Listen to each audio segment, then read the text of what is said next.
Listen, I'm delivered. I want you to know that. Here's my story. Life and favor. Thank you for bringing me out. You don't know. You think you know, but let me tell it. Life and favor. God, welcome to Breaking the Silence. It's a program where we discuss the issues of sexual abuse and domestic violence. Our mission is to inform and encourage, inspire, and empower women as they move from just surviving to thriving toward their purpose and their destiny. I'm Monica May. I'm just one of the hosts. Gail Gardner is with us. She's co-hosting, and she's with Rafa. Now, Rafa is a soul care, yeah, I did say soul care, and empowerment institute right here in Orlando. And we have another guest with you. But Gail, how are you? I'm doing just wonderful, Monica. Thank you for asking. Tell me a little bit about Rafa. Rafa Soul Care and Empowerment Institute is a grassroots initiative that we have just restructured and placed under the umbrella of Woman to Woman Global Mentorship, which we reach out to women for mentoring and for empowering and encouragement in anything that deals with women issues. Mm-hmm. This being Sexual Assault Awareness Month, Rafa Soul Care, which is under Woman to Woman, is reaching out through every avenue we can find to make that statement that we are in solidarity and we're here to help one another. So it's a connection. Yes, it is. All right. Yes, it and is. I understand that for this episode, you reached out on Facebook, which is always a good thing to do. Yes. And you wanted someone that would actually share their story, and Katherine Wrenfro was able to do that. Now, Katherine's from Orlando, and she's with us today. How are you? I'm fine. All right. You're fine today. Yes, I am. Okay. But I'm sure, Katherine, as a survivor of domestic violence, yes, that it took a moment to get to that point. It did. It really did. You want to share? It really did. Well, there were certain times in my life where, as a child coming up, during the age of 5, I happened to be one of those victims that were had gone through sexual violence, but I can say now I'm no longer a victim. Mm-hmm. I have the victory now, and it comes to a point in our life where we have, like suicidal tendencies when we've gone through sexual abuse or domestic violence. It causes us to, have that thing with depression and oppression and suppression. But the thing is, if there are women out there that are going through this, you have to get out. You may not know how to get out, but we're here to help you. We are here to support you. And this thing happened to me at the age of 5, and it was a relative of mine. And from there, the experiences were traumatic for me. But now I can say I have been fully delivered from that, and I just thank and praise God for that. Now, the delivery process, when did it begin for you? Because if this happened at the age of 5, and it's something as traumatic as sexual abuse, we don't know what's happening at 5, but we know that it's not right. Yes. And it stays with you. Now, do you feel coming up that had anything to do with perhaps your choice in relationships, your behavior in relationships, in terms of intimacy? Well, I can say this. Once you go through those type of experiences, you're reaching out for love. And it could be in all the wrong places, but it was just so happened to the point when these things happened to me. It was just to a point where I was just looking for the love. I was reaching out for love. And it just went from a very bad experience to it got worse and worse and worse. And the thing is, I was just at the point where I just I didn't know how to get out of the situation. I really didn't. But the thing is, the way I was delivered from that, I was looking at a program one day on Oprah. And she was talking about those women that had been sexually abused and domestic violence. And this is what started the process. So I was in a ministry, and the pastor that I was up under actually was the only one that was able to just minister to me and let me know what I had blocked out, and actually, you know, put it behind me, because I was strong on the outside, but I was dying on the inside, you know. So it was just to a point where, you know, I don't care what kind of makeup you get, the MAC, you know, the Floyd Roberts, whatever, you know, it's still not going to hide that mask that you are hiding behind. You know, you have to get some help. And I am here to help whoever needs that help. You know, it could be a man or even a male, because some of the men go through this also. So. Which brings me to the fact, when you mentioned your pastor, which brings me back to Gail, with Rafa as a pastoral counselor. I'm sure that you have dealt with this, and that's why you started your care practice. Yes, I did. As a child, I was sexually abused by my stepfather, and could not, had all the issues that I see now, as I began to study, looking at how the symptoms that come. We have students today who might be struggling because they hadn't had no way to, adolescents who had no way to express what had happened to them. So I actually went through years of, as a student who had the brains but had the behavior issues. And back in the day, you know, right away you got put in special classes where you needed to be there or not.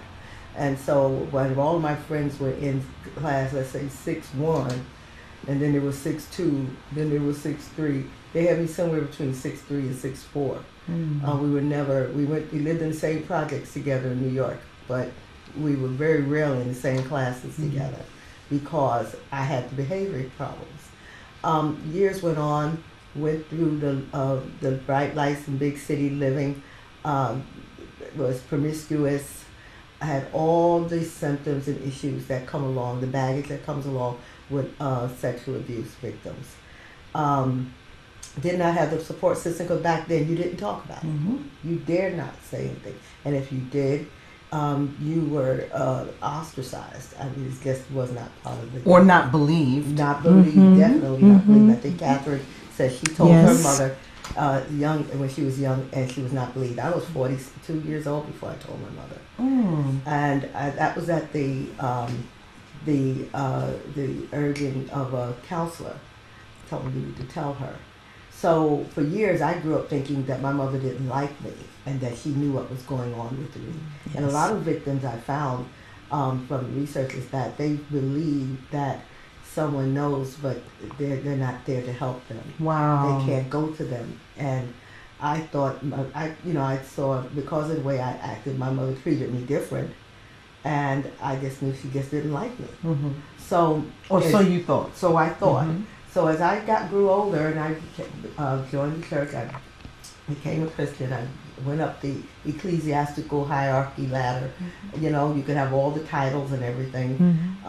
But I was working at the church, and during that time, went home one Friday night, April 30th, 1989, and went to bed, and my son, who was 9 years old at the time, was in the bed with me, sleeping. He didn't want to sleep in the room by himself. And next thing I know, I had somebody whose hand was over my mouth and a knife to my face. And Aaron was told when he woke up, you better not say anything or I'll kill you. So the perpetrator took me out of the room and into the next room. It was when I went up north with my brother, came and got me, and it was one big mess. The church was, I had somebody at the church tell me, they said, you knew who that was. And I'm going, no, I don't, So they broke in. They broke in, and this was during the time in the Washington Shores area where there was the rape crisis going on, and there were a lot of copycats out also. And I was paranoid. I had all the symptoms of PTSD, but I didn't know what they labeled it then. I could not sleep. It was awful. And one day I was walking through the church going to my office, and I happened to, I just felt the urge to stop in the middle of the aisle and look up and say, God, I need you to help me. I don't know what else to do, and nobody knows or hears me. And the advocacy program that was being run through one of the law enforcement officers, I won't say which one, was of no help at all. And I say that because they didn't know what to do. They got cases, and here I am sitting at the desk trying to get some help. And instead of saying, well, this is where you can go and get some help and whatever else, just sat there and kind of giggled and laughed to themselves. Were you talking with a male or a female? A female. A female. A female. A female of another persuasion, but a female nonetheless. And what happened was I just knew then I needed some help. So I reached out to a Christian counseling center to get me some help. You didn't talk about that. It wasn't, and if you went outside the church, you didn't believe God. Well, let me just go back for just a moment. So these are two separate incidents. They were two. One when you were a child in New York, Yes.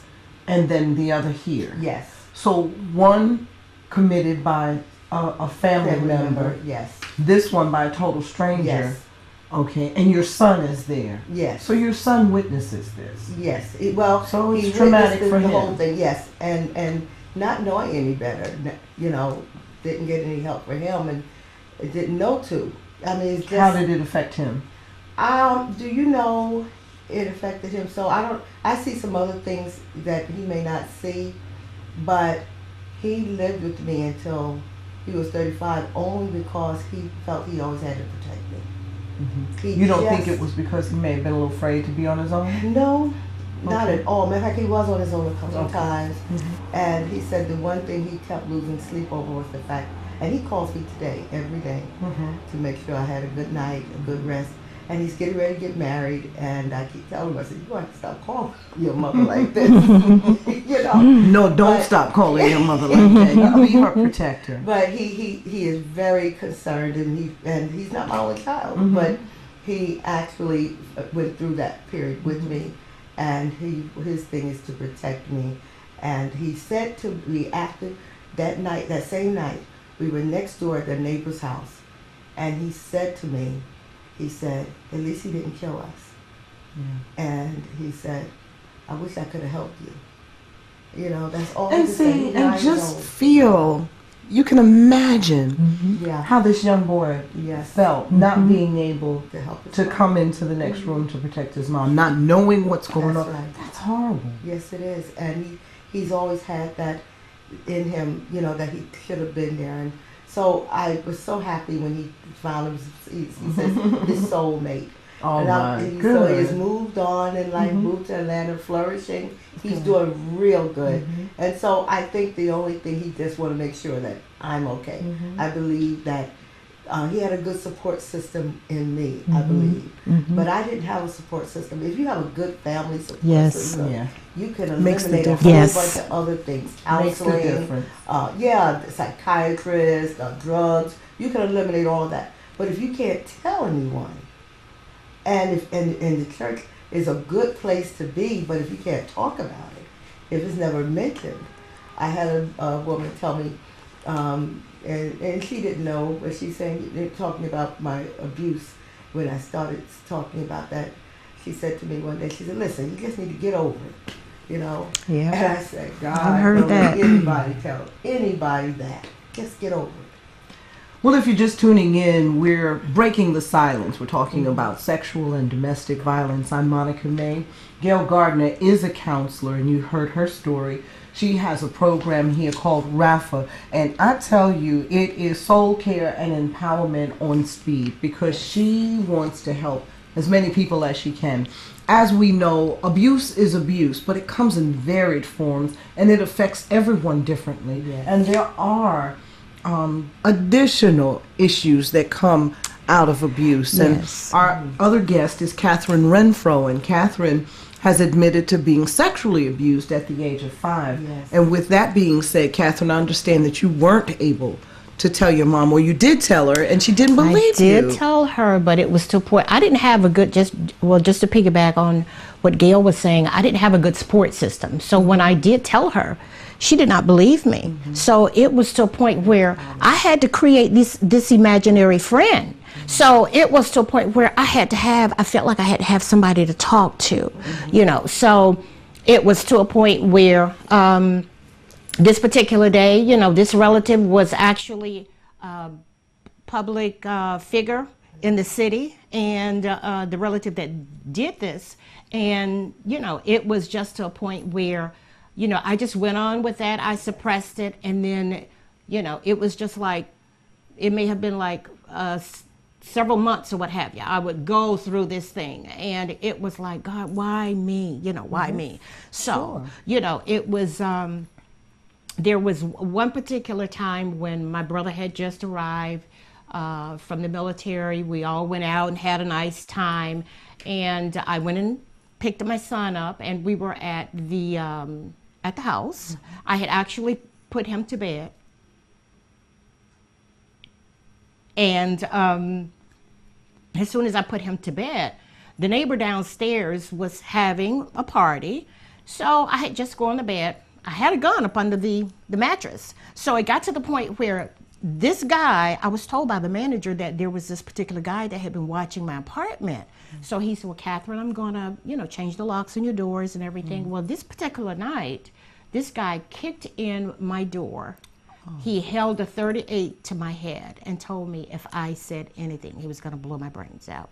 So it was to the point where it was like torment for the next 3 to 4 hours. Just so happened my son came out. He was just, you know, you know, in tears. So I was trying to get him to get back, you know, to go back in the room, because if anything happened, you know, I didn't want him to see it. Sure. So he tried to console my son. You know, he says, just go back to bed. You know, I'm not going to do anything to her or what have you and thing. But for the next 4 hours, he did go back in that bed, but he actually heard everything. So just so happened, the neighbor downstairs, the party was over. He was going to the dumpster and seeing that my door had been kicked in. As he was coming upstairs, the guy ran downstairs, and come to find out, this guy just broke out of prison and had murdered. He had murdered a young lady, you know, with the same thing. So just so happened that particular day, they did get him, though. They did. They did get him. They did yes, get him. Yes. So, you know, after that, it was just another. It was like, you know, it was just like another episode. Yeah. So now, how do you break the silence? How do you get over traumatic situations like this? It's called post-traumatic stress disorder. Yes, it's one of them. But the thing I'm hearing, and what I tell people, that re-victimization is common. Yes. If you've been victimized in one area, you can best believe you're going to most likely, if you have not had any type of support or counseling, you're going to be re-victimized in another. Because you have to understand that your self-esteem, all those things, that you tend to attract people who have less self-esteem as you, but they see that they can, you know, begin to bite at something, and be able to intimidate. And these little nibbles continue. Yes. Wow. I remember one of my father in the Lord, my only father in the Lord, he'd gone on, but he used to say that it's a sick chicken that picks at another chicken. And I had never heard that before, but that's what I found that, you know, is to be true. And so they'll look for the weakest link, and that's the women. You say, why do I keep attracting these men? You know? There is another saying that hurt people hurt people. That's right. So if we want to reach out to you for counseling or for resources, how do we do that? Yes. First, I mean, I understand I'm a pastoral counselor. I counsel on just common things, how I can do this and what about this, and I'm having relationship issues with this one and that one. And there might be just a little common thing in the church. We go back to the scriptures, you know, conflict resolution or whatever it is. Somewhere in the midst, I might hear that you're having some other issues. If I suspect that you're having some other issues, I refer you to someone, or I ask you, would you like to talk to someone else who might have a professional. You are the first step. Yes. So if you contact me, you can contact me at the Village Square, That is formerly the Wilcox Mall for those who live in the Orlando area, at 927 South Goldwyn Avenue, Orlando, Florida, or call me, and I have a confidential line. You can call me if you just want to talk, don't give me your name, 407-485-6673. All right. We thank you for joining us for another edition of Breaking the Silence. Gail Gardner, Katherine Wrenfro, and I'm Monica May. I want you to know that. Here's my story. Life in favor. Thank you for bringing me out. You think you know, but let me tell it. Life in favor. God, thank you for your mercy.